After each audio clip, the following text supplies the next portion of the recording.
સુરતમાં pre monsoon કામગીરીને લઈ મેયરે અલ્ટિમેટમ આપ્યું। ખાડી અને ડ્રેનેજની સફાઈ માટે ટેન્ડર આપી દેવામાં આવ્યા છે। ચોમાસા પહેલા કામગીરી પૂરી થઈ જશે। હાલ 50% કામગીરી પૂરી થઈ ગઈ છે। બાકીની કામગીરી પણ વહેલી તકે પૂરી કરવાનો આદેશ અપાયો છે। નીચાણવાળા વિસ્તારોમાં પાણી ન ભરાય તેની તકેદારી રખાશે। શહેરના મોટા ભાગના એન્ક્રોચમેન્ટ દૂર કરવામાં આવ્યા। જ્યાં એન્ક્રોચમેન્ટ છે તેને પણ દૂર કરવા માટેની સૂચના અપાઈ છે। ખાડીના વિસ્તારની બાજુમાં જે રહેતા હોય વિસ્તારમાં પાણી ભરાય છે। આ વિસ્તારે પૂરેપૂરું મોનિટરિંગ ચાલુ છે। 50% જેટલી કામગીરી થઈ ગઈ છે। તમામ જગ્યાએ અત્યારે યુનિટ્રેટના કામ પણ મંજૂર કરી દીધા છે। જરૂરત પડે તો વધારે પોકલેનથી ખાડી સાફ કરવા પડે, પણ અત્યારે આવનાર 20 દિવસમાં મોન્સૂનની તમામ કામગીરી પૂરી કરી દેવામાં આવશે। વડોદરામાં વધુ એક બોગસ જન્મનો દાખલો પકડાયો। માજલપુર અલવાનાકા ખાતે આવેલ ઝેરોક્સની એક દુકાનમાંથી 500 રૂપિયા આપી બોગસ દાખલો કઢાવ્યો હોવાનું સામે આવ્યું। પાસવાન ખુશ્બુ મુન્ના નામથી કોર્પોરેશનનો બોગસ જન્મનો દાખલો બનાવડાવ્યો। આધાર કાર્ડમાં બદલાવ કરાવવા માટે વોર્ડ 19ની ઓફિસમાં આવ્યા હતા। આ કામગીરી દરમિયાન દાખલો બોગસ હોવાનો ભાંડો ફૂટ્યો। પાલિકાના અધિકારીએ પોલીસ સ્ટેશનમાં ફરિયાદ નોંધાવી। ઉલ્લેખનીય છે કે 15 દિવસમાં બીજી વખત બોગસ જન્મનો દાખલો પકડાયો છે। હાલ પોલીસે બોગસ જન્મનો દાખલો બનાવનાર પરિવારની અટકાયત કરી પૂછપરછ હાથ ધરી છે। ये हलवा नाका से बनाया था, एक साइबर वाले के पास।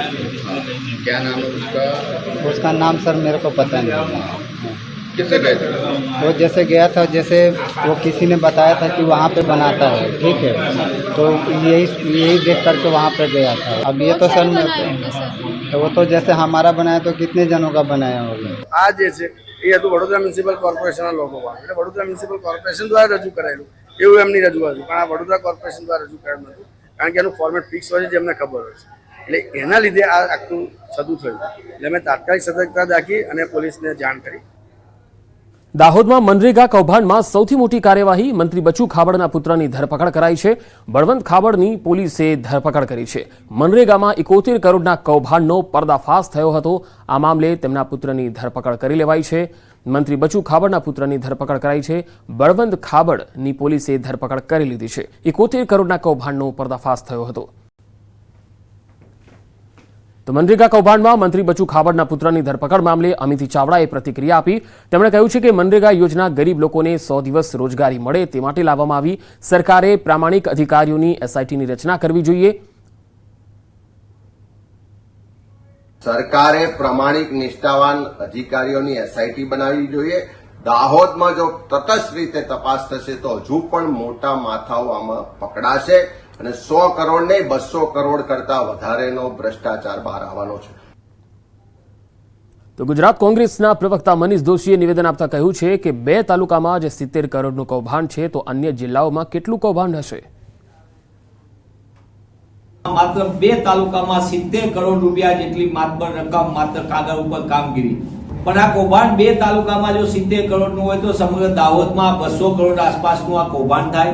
ગુજરાતના સામાન્ય નાગરિક, શ્રમિક નાગરિક, ખાસ કરીને ગરીબ નાગરિક પોતાના રોજગારનો અધિકાર છીનવી રહી છે। ગુજરાત યુનિવર્સિટીમાં NAACની ટીમ મુલાકાત સમયે ફરજ બજાવનારને રૂપિયા આપવાના મામલે રાજ્યપાલે શિક્ષણ વિભાગને તપાસના આદેશ આપ્યા। NAACની ટીમ આવી એ સમયે ફરજ બજાવનાર કર્મચારીઓને 50 લાખ રૂપિયા ઇનામમાં અપાયા હતા। ગુજરાત યુનિવર્સિટીના વિદ્યાર્થીઓના રૂપિયા અધ્યાપકોને ઇનામમાં અપાયા હોવાના NSUIએ આક્ષેપ કર્યા, જેને લઈ NSUIએ રાજ્યપાલને પત્ર લખી ફરિયાદ કરી હતી અને કહ્યું કે વિદ્યાર્થીઓના ફીના રૂપિયા પ્રોત્સાહન રૂપે ન આપી શકાય। હવે આ મામલે રાજ્યપાલે શિક્ષણ વિભાગને તપાસના આદેશ આપ્યા। ગુજરાત યુનિવર્સિટીનો હમણાં થોડા સમય અગાઉ નેકની ટીમ આવી હતી, ત્યારે જે અમુક અધિકારીઓ જે પોતાના જે કામ કરવાનો સમય હોય છે એ ટાઈમે જ કામ કર્યું છે, કોઈ વધારાનો ટાઈમ લઈને કામ કર્યું નથી। પરંતુ ગુજરાત યુનિવર્સિટીના કુલપતિ દ્વારા પોતાના માનીતા જે 5 અધિકારીઓ હતા એમણે જે નામ આપ્યા, એમણે જે નામ સૂચવ્યા એ નામને 25,000થી લઈને 5 લાખ સુધીની જે બક્ષિસ રૂપે જે પૈસા આપી દેવામાં આવ્યા છે એ પૈસા વિદ્યાર્થીની ફીના પૈસા હતા। વડોદરાના ડેસરના મેરાકોવા દૂધ ઉત્પાદક મંડળીમાં લાખો રૂપિયાના કૌભાંડ મામલે ધારાસભ્ય કેતન ઇનામદારે મસમોટા કૌભાંડનો પર્દાફાશ કર્યો। જેમાં મૃતકોના ખાતામાં બારોબાર પૈસાની લેતી દેતી થતી હતી. મૃતક સભાસદોના પરિવારજનો ઉચાપતથી અજાણ હતા. પરિવારજનોનું કહેવું છે કે તેમની પાસે ઘરમાં દૂધ લાવવાના પણ પૈસા નથી. આ જ પરિવારજનોના ખાતામાં લાખોના ટ્રાન્ઝેક્શન થયેલા બતાવાય છે. ખાતામાં 3.76 લાખ જમા થયા અને બારોબાર ઉપડી પણ ગયા. જે રોજ માત્ર 1 લીટર દૂધ ભરે છે તેમના ખાતામાં 19.95 લાખ જમા થયેલા જોવા મળે છે. હા, વર્ષથી હું ભેંસનું દૂધ ભરતી નથી અને મારા પૈસા કેવી રીતે કરું? બંધ ડેરી કેટલા વર્ષ થયા? 2 વર્ષ. 2 વર્ષથી દૂધ નહીં ભરતા ના અને બેસે નહીં? નહીં. દર અઠવાડિયે ઓડિટ થાય છે ડેરીનું અને અમારા સુપરવાઇઝર અમારું દર સર્વે લઈ જાય છે. કોણ છે સુપરવાઇઝર? હમણાં તો નવા આવે છે એની કોઈ અઠવાડિયે દર અઠવાડિયે બદલાય છે. બરાબર. તો તમારે એવું કેવું છે કે આ અમારી ઉચાપત થયેલી નથી? આ ઉચાપત થયેલી નથી.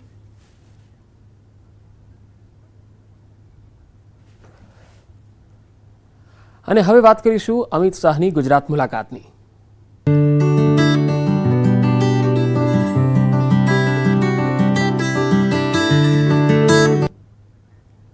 કેન્દ્રીય ગૃહમંત્રી અમિત શાહ આજથી 2 દિવસ ગુજરાત પ્રવાસે છે. ત્યારે અમદાવાદ અને ગાંધીનગરમાં વિવિધ વિકાસ કાર્યોનું લોકાર્પણ અને ખાતમુહૂર્ત કરશે. કુલ 700 કરોડથી વધુના વિકાસ પ્રોજેક્ટોનું લોકાર્પણ અને ખાતમુહૂર્ત કરશે. ગાંધીનગર લોકસભા વિસ્તારમાં વિકાસ કાર્યોના લોકાર્પણ બાદ કોલવડા ખાતે જાહેર સભાને સંબોધન કરશે.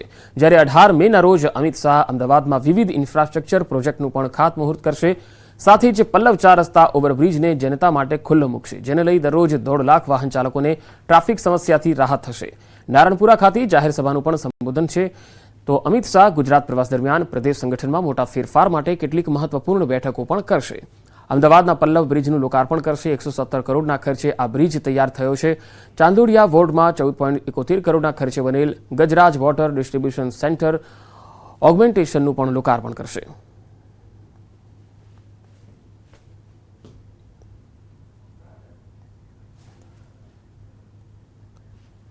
કચ્છમાં ભૂવાના ધતિંગનો પર્દાફાશ થયો. વિજ્ઞાન જાથાએ આ ધતિંગનો પર્દાફાશ કર્યો છે.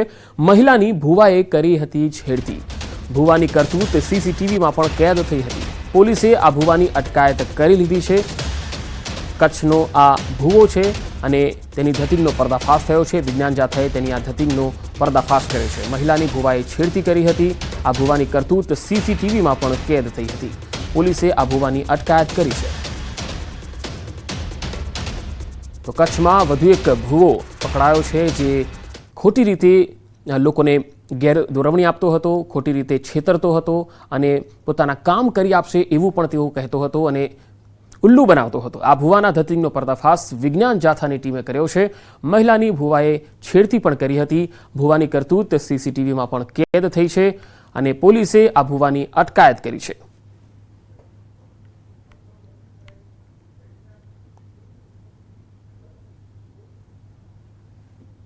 રવેચીમાં મેલડી માતાનું મઠ બનાવી છેલ્લા 20 વર્ષથી દોરા ધાગા લોકોના દુઃખ દર્દ મટાડવા, બીમારને સાજા કરવાના, રમેણીની અંદર ધૂણવાનું કામ અને ખાસ કરીને મહિલાઓને ટાર્ગેટ કરી અને છેડછાડ કરવાનું કામ કરતો ભૂવો રંગે હાથે ઝડપાઈ ગયેલ છે.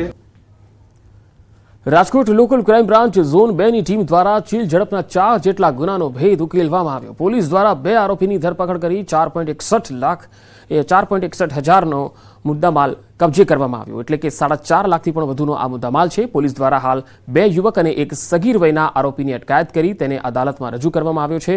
લોકલ ક્રાઇમ બ્રાન્ચ પાસે ખાનગી રાહેથી બાતમી મળી હતી કે શીતલ પાર્ક મેઇન રોડ ઉપર એરપોર્ટ દિવાલ પાસે 2 વ્યક્તિઓ નંબર પ્લેટ વગરની મોટરસાયકલ સાથે ઊભા છે. તેમની પાસે ચોરીના દાગીનાઓ પણ છે, જે દાગીનાઓ તે વેચવા જઈ રહ્યા છે. ત્યારે લોકલ ક્રાઇમ બ્રાન્ચની ટીમ દ્વારા બંને શખ્સોને ચોરી કરેલા મુદ્દામાલ સાથે ઝડપી લેવાયા. પોલીસના જણાવ્યા અનુસાર આરોપી પાંજરાપોળ ખાતે તેના મિત્રને સાથે બેસીને ચીલ ઝડપ કરવા નીકળતો હતો.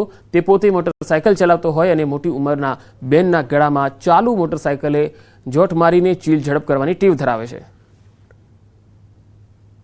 રાજકોટ શહેરના વિવિધ પોલીસ સ્ટેશન વિસ્તારમાં આ જે આરોપીઓ છે, સદામ ઉર્ફે મચ્છો યાસીન કુરેશી, વિક્રમ લાલાભાઈ માનસુરિયા અને એક કાયદાના સંઘર્ષમાં આવેલ બાળક, આ લોકોએ છેલ્લા 2.5 મહિનામાં 4 અલગ અલગ જગ્યાએ અલગ અલગ પોલીસ સ્ટેશન વિસ્તારમાં ચીલ ઝડપ કરેલ છે.